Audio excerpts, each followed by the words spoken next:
반갑습니다, 여러분. 오늘은 스가랴서 5장입니다.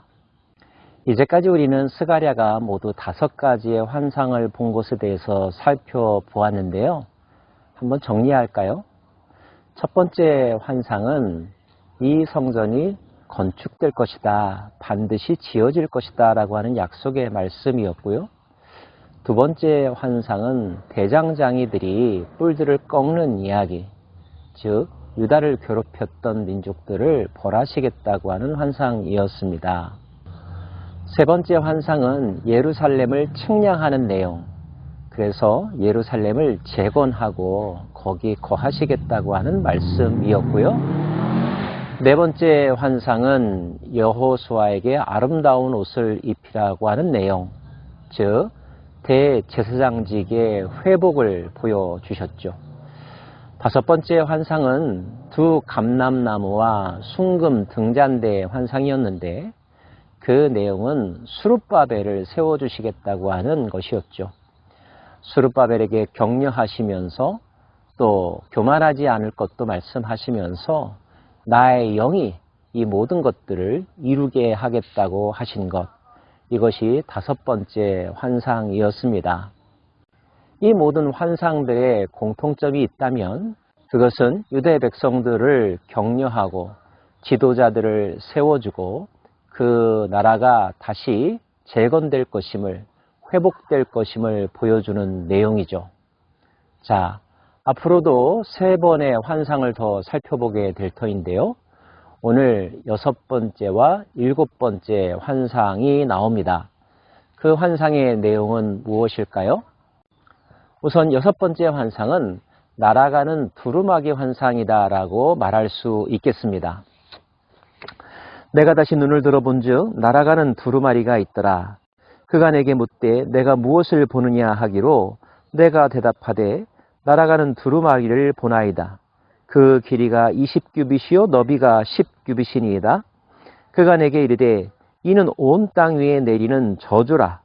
도둑질하는 자는 이쪽 글대로 끊어지고 맹세하는 자는 저쪽 글대로 끊어지리라 하니 만군의 여호와께서 이르시되 내가 이것을 보냈나니 도둑의 집에도 들어가며 내 이름을 가리켜 망령되이 맹세하는 자의 집에도 들어가서 그의 집에 머무르며 그 집을 나무와 돌과 아울러 사르리라 하셨느니라 하니라. 혹시 여러분 요한계시록을 공부하다 보면 마지막 때에 임할 재앙에 관한 내용들이 있지요. 그 장면과 관련지어서 이해하시면 좋을 것 같습니다. 두루마리, 고대의 문서가 기록된 책을 의미하는 거죠. 그리고 성경에서 두루마리는 당연히 하나님의 말씀이 기록된 책이라고 이해할 수 있습니다. 그런데 그 두루마리가 아주 커서 날아가더라도 모든 사람들이 볼 수 있을 정도인데 그 안에 기록된 내용이 무엇이냐 하면 저주라고 했습니다. 누구에 대한 저주일까요? 도둑질하는 자, 거짓 맹세하는 자들에게 임할 저주가 기록되어 있다는 것입니다. 이제까지의 환상이 예루살렘과 예루살렘 성전의 회복, 하나님의 백성들의 회복에 관한 것이었다면 이제 보여지는 환상은 그와 반대편에 서 있는 사람들, 악을 행하고 하나님을 대적하고 하나님의 사람들을 방해하고 공격하는 자들에 대한 하나님의 심판이 임할 것이라고 하는 것을 예고하는 환상인 것입니다. 7번째 환상도 마찬가지 메시지를 담고 있는데요.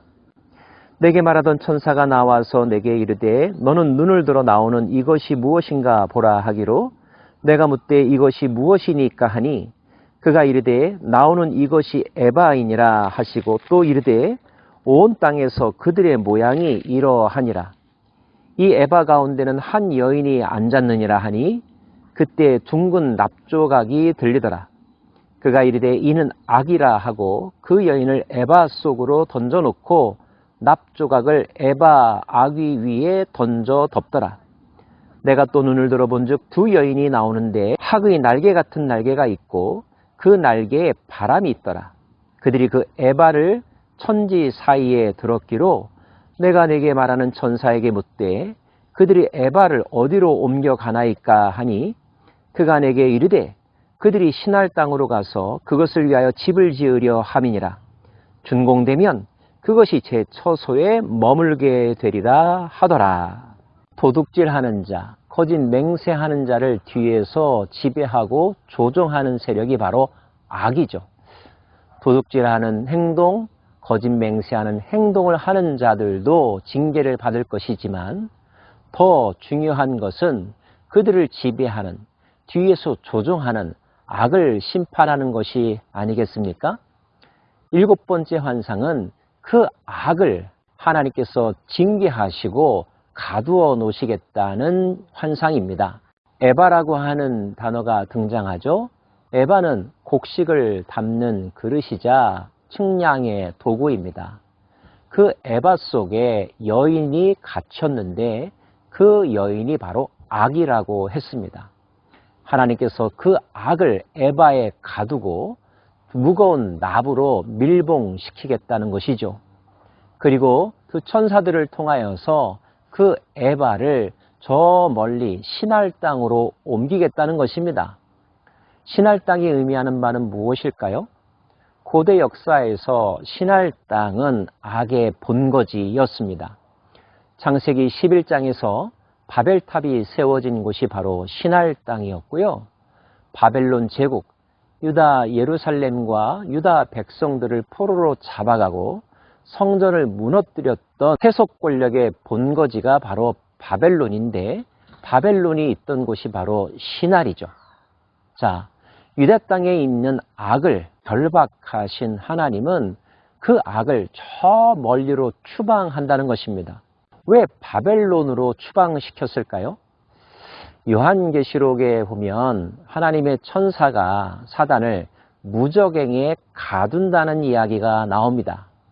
여기서 바벨론이란 바로 무저갱과 같은 의미라고 이해하시면 좋겠습니다. 악의 본거지에 가두어 놓고 거기서 다시 활동하지 못하도록 얼마 동안 밀폐시킨다는 것입니다. 그리고 언젠가 최후의 날이 오면 그 악을 최종적으로 심판하시겠죠. 중요한 것은 유다 백성들을 유혹하거나 괴롭히고 스룹바벨과 여호수아가 추진하려고 하는 성전 재건의 일, 하나님 나라 재건의 일을 방해하고 거짓말하게 하고 도둑질하게 하는 그 악을 하나님의 백성들로부터 완전히 분리시키겠다는 것입니다. 공의의 하나님이시기 때문에 악을 다스리고 지배하실 수 있는 하나님이시기 때문에 그 악을 하나님의 백성들로부터 완전히 떨쳐내어서 하나님의 백성들이 온전히 하나님의 나라를 재건하는 일에 집중할 수 있도록 보호해 주시겠다고 하는 것이 오늘 스가랴서 5장의 내용이라고 이해하시면 좋겠습니다. 사랑하는 여러분, 우리는 이 세상 속에서 살아가면서 하나님의 말씀대로 살려고 노력하고 있죠. 하나님의 말씀대로 살아가려고 하지만 많은 유혹과 공격들이 있습니다. 그 유혹과 공격들은 사단에 의하여 조종되는 것이죠. 하나님께서 궁극적으로 어떻게 하실까요? 악을 행하는 자, 우리를 괴롭게 하는 자들을 심판하실 것입니다. 더 나아가서 그들 뒤에서 조종하는 원천적인 세력인 악을 하나님은 우리로부터 완전히 분리시켜 주실 것입니다. 그가 더 이상 하나님의 백성들을 괴롭히지 못하도록 말이죠. 그러므로 우리는 이 하나님의 전능하심과 우리를 지켜주시겠다고 하는 약속을 믿고 더 이상 악을 두려워하지도 말아야 할 것이며 악의 실체에게 마음을 빼앗겨서도 안 될 것입니다. 악은 어떻게 되었는가? 현재 악은 저 무저갱에 갇혀 있습니다. 바벨론에 갇혀 있습니다. 그들이 실질적으로 우리에게 영향을 줄 수 없다는 것입니다. 그럼에도 불구하고 우리가 만약에 넘어진다면 그것은 스스로 속아서 넘어지는 것이죠. 이때 우리에게 필요한 것이 바로 믿음입니다. 하나님이 승리하셨고 하나님이 우리를 지켜주신다고 하는 믿음.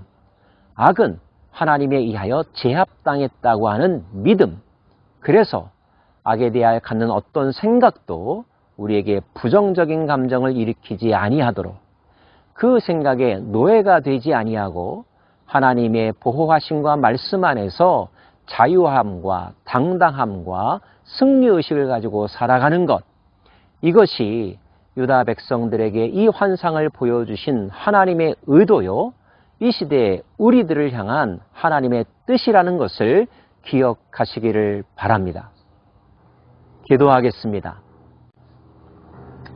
하나님 분명히 말씀하십니다. 하나님의 백성을 괴롭히는 자, 도적질하는 자, 거짓 맹세하는 자들을 징계하시겠다고 하나님 또한 분명히 보여주셨습니다. 악은 결박당했다고, 우리로부터 멀리 추방당했다고. 이제 우리는 더 이상 악에게 마음을 빼앗기지 않으며 살기를 다짐합니다. 성령으로 충만하고 하나님의 영광으로 충만하고 승리에 대한 열정과 믿음으로 충만한 오늘 하루 되게 하여 주옵소서. 예수님 이름으로 기도합니다. 아멘.